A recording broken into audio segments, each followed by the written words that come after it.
My name is Dr. Hannah Strobel, and I work at Advanced Solutions Life Sciences. How do you describe a typical day at work? It varies a lot.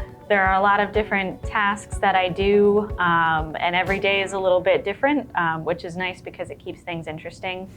I do a lot of setting up experiments, checking on those experiments. There's a lot of tests we do after an experiment. We can do different stains, take all kinds of cool pictures, look at different things that the cells did. So that can take up a lot of time. I also do a lot of lab management, ordering, scheduling liquid nitrogen deliveries, doing safety training. And on top of that, there's also a lot of writing that gets done. When you finish a bunch of experiments, you usually try and put it together into a paper. So I'll have stretches where I spend a lot of time writing, working on papers and grants. So it's really something different every day, a different combination of tasks. So I'm never doing one thing all the time. What's your favorite thing about your job? My favorite thing about my job is, when you're doing science and you've done an experiment, there's always a moment when you're looking at the microscope and you see something that no one else has seen before. Even if it's not a groundbreaking discovery, there's just something magical about that moment when you're like, no one else knows this but me. And so that's just a really cool feeling. What skills or education brought you to this job? So I did my undergraduate education at Rensselaer Polytechnic, RPI, where I got my degree in biomedical engineering. So that's really where I started my training. I did undergraduate research while I was there, which is a great way early in your education to get involved and see what you're interested in, see what you like and you don't like. So that was really helpful, and it inspired me to go to graduate school and get my doctorate. And graduate school is a tremendous training experience. You're really working in the lab all day, every day, learning different skills, different techniques, being mentored by experienced professors. So that sort of led me to where I am today. After I finished graduate school, I came to Advanced Solutions. And of course, the learning and the training never stops. You're always learning something new. You're always researching something different, something you didn't think you would be doing, a year ago. What path brought you to STEM? So I grew up in a small town in Rhode Island, but both of my parents were scientists. They're both marine scientists. So there was a lot of emphasis on science from a very early age, and I was very interested in it. It took a little time for me to figure out which type of science I wanted to do.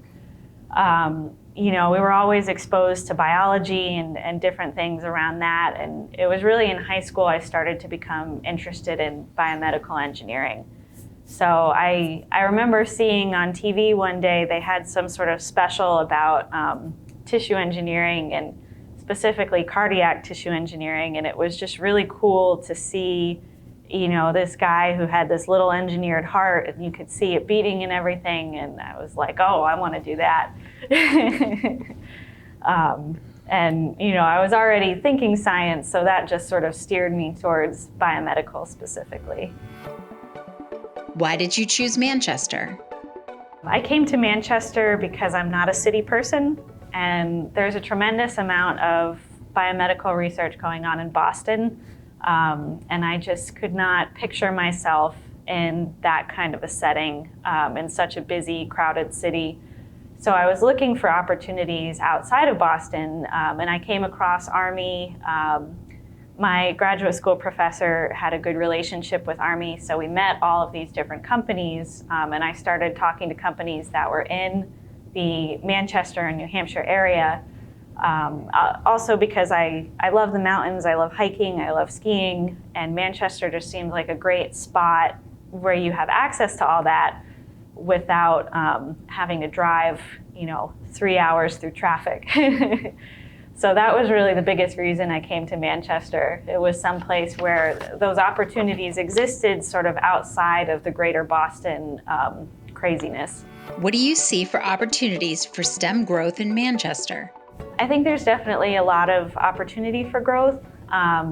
We definitely have some great companies in the area, but there's so much space with all these mill buildings to accommodate a lot more.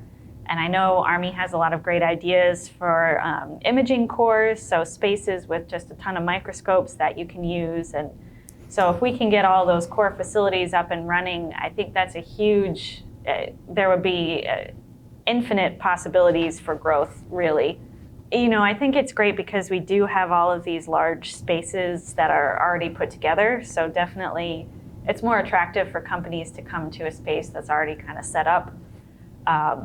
And if there are already biotech companies here, I think that's really the biggest thing because it's really helpful. Biotech is so expensive. It's so nice to have a company down the street who you can say, hey, I wish I could take this kind of imaging, but I don't have $1 million to buy a new microscope. Like, can I use yours?